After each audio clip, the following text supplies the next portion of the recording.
Hello बच्चों, आप सभी का स्वागत है आपके अपने यूट्यूब चैनल कंपोस्टर पर। योग के सभी अच्छे होंगे। तो इस पेपर में कौन कौन से इंपॉर्टेंट क्वेश्चन जो हैं वो आपके रहने वाले हैं, वो हम डिस्कस करेंगे। और ये पूरा क्वेश्चन पेपर है, इसमें से आपके ये मान के चलिए लगभग 30 से 40 नंबर का जो पेपर है, क्वेश्चन सेम टू सेम आपको देखने को मिलने वाले हैं। तो इस पूरे क्वेश्चन पेपर को तो आपने तैयार करना ही करना है। इसके अलावा बाकी आप लोग के लिए इंपॉर्टेंट क्वेश्चन की वीडियोज़ है वो भी आप लोग को कंटिन्यू मिलते रहेगी। तो जिन बच्चों ने चैनल को सब्सक्राइब नहीं किया, जल्दी से सब्सक्राइब वाला बटन भी प्रेस कर लीजिए। बाकी जिस बच्चों को बहुत अच्छा स्कोर करना है उनके लिए इंपॉर्टेंट क्वेश्चन की पीडीएफ भी है, वो भी आप कैसे ले सकते हैं वो हम जानेंगे वीडियो के लास्ट में। तो क्वेश्चन पेपर है आपका, एक्सपेक्टेड क्वेश्चन जो है इसमें से बनेंगे। ठीक है, आई होप कि ये जो क्वेश्चन पेपर है आप लोगों में से कई बच्चों ने पहले सॉल्व भी कर रखा होगा। जिसने नहीं सॉल्व किया है तो इसको सॉल्व कर लीजिए। एक एक नंबर वाले सारे क्वेश्चन आपने करने हैं, चाहे वो एमसीक्यूज हो या फिर वेरी शॉर्ट हो। शॉर्ट एंड लॉन्ग में जो है वो सिलेक्टेड क्वेश्चन आपको बताऊंगा जो आपको इस पेपर से देखने को मिलेंगे आपके बोर्ड एग्जाम में। तो किसी वस्तु की मानवीय आवश्यकताओं को संतुष्ट करने की क्षमता को क्या कहते हैं? रुचि, उपयोगिता, उपभोग या फिर उत्पादन? तो कमेंट बॉक्स में आंसर देना है अगर आपको इसका आंसर पता है। अर्थव्यवस्था की केंद्रीय समस्या क्या है? क्या उत्पादन करें, कैसे उत्पादन करें, किसके लिए उत्पादन करें, या फिर ये सभी? गा नंबर है, चाय तथा कॉफी जैसी वस्तुओं को एक साथ उपभोग नहीं होता। का एक साथ उपभोग नहीं होता है क्योंकि ये पूरक वस्तु हैं, स्थानापन्न वस्तुएं हैं, गिफिन वस्तुएं, या फिर इनमें से कोई नहीं। कमेंट बॉक्स में आंसर देना है आप लोगों ने। घा नंबर है, अल्पकालीन सीमांत लागत का वक्र का आकार कैसा होता है? तो चारों में से जो भी आपको ठीक लगता है, option number A B C D या फिर first second third fourth, answer comment box में। अड़ा नंबर है इसमें, अभिकथन और कारण से संबंधित प्रश्न है। पूर्ण प्रतिस्पर्धी बाजार में विक्रेताओं की संख्या बहुत अधिक होती है।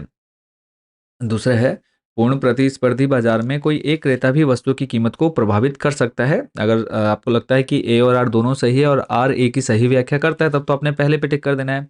नहीं व्याख्या करता है सही तो दूसरा, अगर ए सही आर गलत है तो तीसरा, दोनों ही गलत है तो चौथे वाले के साथ जाना है। ठीक है, नेक्स्ट है, एक एक नंबर के जो क्वेश्चन आपको अच्छे से देखने हैं वो तो सारे देखने ही देखने हैं, चाहे वो सेकंड नंबर हो थर्ड फोर्थ। तो परंपरागत रूप से अर्थशास्त्र की विषय वस्तु का अध्ययन किन दो व्यापक शाखाओं के अंतर्गत किया जाता है? उन दोनों शाखाओं के नाम कमेंट बॉक्स में जरूर देना आप लोगों ने। थर्ड नंबर है, उपभोक्ता की आय में वृद्धि होने से निम्न स्तरीय वस्तु की मांग पर क्या प्रभाव पड़ता है? ये जो है एक नंबर का बच्चों क्वेश्चन आपका 3 से 4 बार बन चुका है। औसत उत्पाद वक्र की आकृति किस प्रकार की होती है? तो आकृति ही आपको पता होनी चाहिए इसकी, औसत उत्पाद वक्र की। नेक्स्ट जो है, अब इसमें से सिलेक्टेड क्वेश्चन आपको मैं यहाँ पर बताने वाला हूँ जो जो आपको तैयार करने हैं। तो आगे बढ़ने से पहले बात कर लेते हैं, जो बच्चे पीडीएफ बाई करना चाहते हैं वो देखेंगे, बाकी आप लोग स्किप करके वीडियो कंटिन्यू कर सकते हैं। तो टोटल 3 पीडीएफ हैं, जिनकी जो कॉस्ट है मात्र 80 रुपये में आपको पीडीएफ मिल जाती है। कहाँ से मिलेगी? ये हमारा व्हाट्सअप नंबर है। सिंपली मैसेज करना है, आपने अपनी क्लास, सब्जेक्ट, मीडियम बताना है। ये 3 चीज़ बताते ही हम आपको क्यूआर कोड सेंड करेंगे, उस पर आप जैसी पेमेंट करते हैं पीडीएफ डायरेक्टली आपके व्हाट्सएप नंबर पर भेज दी जाएगी। तो इसमें से आपको देखना है अल्पकाल तथा इसमें क्वेश्चन नंबर 6 है, पूर्ति की कीमत लोच का क्या अर्थ है? इंपॉर्टेंट क्वेश्चन रहेगा, शॉर्ट एंड लॉन्ग या दोनों में से कोई एक जगह आपको ये पूछा जा सकता है। तो नेक्स्ट क्वेश्चन जो आपके सामने है बच्चों वो है क्वेश्चन नंबर हमारा 7 जो है, अल्पकाल दीर्घकाल से क्या आशय है? आपको अच्छे से याद कर लेना है। 8 नंबर है, कीमत रेखा किसे कहते हैं? कीमत रेखा किसे कहते हैं? चित्र सहित स्पष्ट कीजिए बच्चों। ये भी आपका इंपॉर्टेंट क्वेश्चन। देखो ये जो सिलेक्टेड क्वेश्चन है ना, ये आपने पढ़ ही लेने हैं, तैयार कर लेने हैं। इनका पूरा सॉल्यूशन आपको मिल जाएगा जो हमने इंपॉर्टेंट क्वेश्चन की पीडीएफ तैयार की है उसमें। ठीक है, बाकी अगर आपके पास नोट्स है तो आप वहाँ से इनको तैयार कर लीजिएगा, बट इनको तैयार जरूर करके जाना है जो मैं आपको यहाँ पर बता रहा हूँ। अनिधिमान वक्रों के लक्षण विशेषताओं का उल्लेख कीजिए, छोड़ सकते हैं आप इसको, अगर टाइम रहेगा तो इसको भी कर लेना, बट इतना इंपॉर्टेंट नहीं रहेगा इस बार ये। 10 नंबर है, इकाई कर लगने से एक फर्म का पूर्ति वक्र किस प्रकार प्रभावित होता है? इसको आप छोड़ सकते हैं, इसको अगर नहीं भी देखेंगे तब भी चलेगा काम। मोस्ट इंपॉर्टेंट क्वेश्चन है 11 नंबर, पूर्णतः बेलोचदार मांग को समझाइए।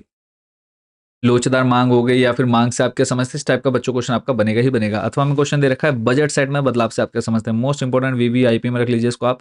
What do you understand by the changes in the budget set? Important question रहेगा। क्वेश्चन नंबर 12 है, मांग वक्र में शिफ्ट को रेखाचित्र से समझाइए या रेखा चित्र सहित समझाइए। तो इसको आपने पढ़ना है, मोस्ट इंपॉर्टेंट क्वेश्चन रहेगा। ये जो क्वेश्चन है बच्चों आपका बनना ही बनना है। क्वेश्चन नंबर 13 है, एक फर्म की कुल स्थिर लागत, कुल परिवर्ती लागत तथा कुल लागत क्या है? ये जो डेफिनेशन है इनको आपने बतानी है और इन तीनों के बीच में जो रिलेशन है वो आपको एक्सप्लेन करना है। क्वेश्चन इसी के अथवा में क्वेश्चन दे रखा है, पूर्ति को निर्धारित करने वाले तत्वों का उल्लेख कीजिए। ये भी बच्चों आपका मोस्ट इंपॉर्टेंट रहेगा इस बार भी आपके बोर्ड एग्जाम में। क्वेश्चन नंबर 14 है, उच्चतम निर्धारित कीमत से क्या अभिप्राय है? बाजार संतुलन पर उच्चतम निर्धारित कीमत कीमत के प्रभावों को उदाहरण से द्वारा समझाइए। जो 5-5 नंबर वाले क्वेश्चन है ना, ये बच्चों एक्सपेक्टेड क्वेश्चन है, मतलब इन्हीं को घुमा फिरा करके टेढ़ा मेढ़ा कर करके फिर आपके सामने परोस देंगे और आप लोग कंफ्यूज हो जाते हैं कि अरे ये वाला क्वेश्चन तो था ही नहीं कहीं। बट यही पूछा जाएगा घुमा फिरा करके। सेक्शन बी आपकी सेकंड बुक है, आधुनिक अर्थशास्त्र का जनक किसे कहा जाता है। 4 ऑप्शन आपके सामने हैं, Malthus, Adam Smith, Robbins, J S. Mill. Comment box में बताना है सही आंसर। हाँ नंबर है, जिस दर पर केंद्रीय बैंक व्यावसायिक बैंकों को पूंजी प्रदान करता है वह है। रेपो रेट है, रिवर्स रेपो रेट है, सीआरआर है या फिर एसएलआर है। नेक्स्ट क्वेश्चन है, the general theory of employment interest and money पुस्तक के लेखक कौन है। मॉर्शल, किन्स, जेबी से या फिर पीगू। कमेंट बॉक्स में आंसर जरूर आना चाहिए, पता चल जाएगा कितने परसेंट आप लोग की जो प्रिपरेशन है वो हो चुकी है। निम्न है नेक्स्ट क्वेश्चन, निम्न में से कौन भुगतान संतुलन के पूंजी घाटे का खाते का घटक नहीं है। निवेश, विदेशी ऋण, विदेशी सहायता या फिर वस्तुओं में व्यापार। नेक्स्ट अभिकथन कारण, क्योंकि टोटल आप लोग के 10 एमसीक्यूज बनते हैं टोटल मिलाकर के पूरे क्वेश्चन पेपर से, तो 5 आपकी फर्स्ट बुक से बन गए, 5 आपकी सेकंड बुक से। तो माल सूची में परिवर्तन को माल सूची निवेश कहा जाता है।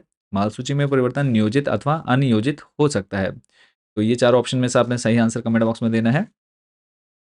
नेक्स्ट वेरी शॉर्ट, एक एक नंबर वाले तो आपने याद कर लेने, क्योंकि एक दो शब्द में इसका आंसर होता है, बट जो शॉर्ट एंड लॉन्ग वाले हैं वो आपके सिलेक्टेड ही मैं आपको यहाँ पर बता रहा हूँ इस पूरे पेपर में से। तो मुद्रा के माध्यम के बिना वस्तुओं के विनिमय को क्या कहते हैं। मुद्रा के माध्यम के बिना वस्तुओं के विनिमय को क्या कहते हैं वो आपको बताना है। नेक्स्ट है, सीमांत उपभोग प्रवृत्ति का अधिकतम मान क्या हो सकता है। आई होप कि बच्चों इसका आंसर आपने अच्छे से पढ़ लिया होगा। जीएसटी का पूरा नाम इंपॉर्टेंट रहेगा इस बार भी। कागजी मुद्रा के लाभ लिखिए, ये आप लोग बना करके लिख सकते हैं। क्वेश्चन नंबर 20 है, विनियोग निवेश गुणक से आप क्या समझते हैं। इसको आपने अच्छे से पढ़ लेना है, ये आपका मोस्ट मोस्ट मोस्ट इंपॉर्टेंट रहेगा। 2 नंबर में आपका ये या फिर लॉन्ग में आपका ये पूछा जाएगा। क्वेश्चन नंबर 21 है, सीमांत बचत प्रवृत्ति का क्या अर्थ है, स्पष्ट कीजिए। What is the meaning of marginal propensity to save, clarify, इसको आपने बताना है। क्वेश्चन नंबर 22 है, व्यापार संतुलन तथा अदायगी संतुलन में क्या अंतर है। ये जो मेन डिफरेंस इन दोनों के बीच में वो बच्चों पढ़ करके जाने हैं। स्टॉक और प्रवाह की संकल्पना को स्पष्ट कीजिए।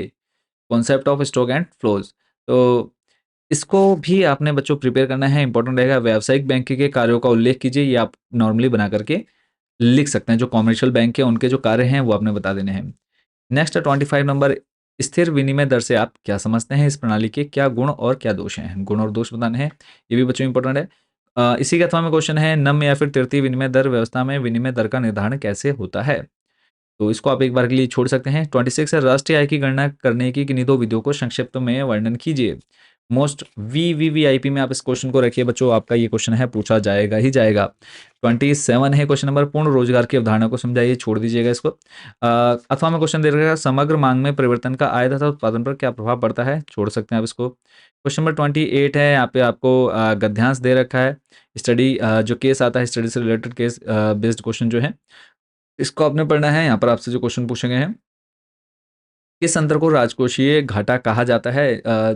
मोस्टली जो क्वेश्चन का आंसर है वो आपको यहाँ पर मिल जाएंगे, बाकी आपको ये अच्छे से याद भी होने चाहिए। प्रभावी पूंजीगत व्यय का अर्थ क्या है। प्राथमिक घाटे में ब्याज अदायगियों को जोड़ने से क्या प्राप्त होता है, या फिर वित्तीय वर्ष 2021-22 का कुल वास्तविक व्यय कितना है। तो इसको आपने बच्चों अच्छे से देख लेना है। ये था बच्चों आपका पूरा क्वेश्चन पेपर। इसको अगर आप अच्छे से प्रिपेयर कर लेते हैं, पासिंग मार्क्स आप लोग के इसी पेपर से बन जाएंगे। अगर आपको बहुत अच्छा स्कोर करना है तो पीडीएफ में आपको ऑलरेडी बता चुका हूँ कहाँ मिलेगी, हमारा व्हाट्सएप नंबर है, सिंपली आपने कॉन्टैक्ट कर लेना है। 80 रुपये में आपको सारे इंपॉर्टेंट क्वेश्चन मिल जाते हैं। तो सभी को ऑल द बेस्ट, मिलते हैं नेक्स्ट वीडियो में। बाकी अच्छे से प्रिपरेशन करते रहिए, किसी भी क्वेश्चन को एग्जाम में बच्चों छोड़ करके नहीं आना है। तो अगेन आप सभी को best wishes for your exam. मिलते हैं नेक्स्ट वीडियो में। Thank you so much watching for this video.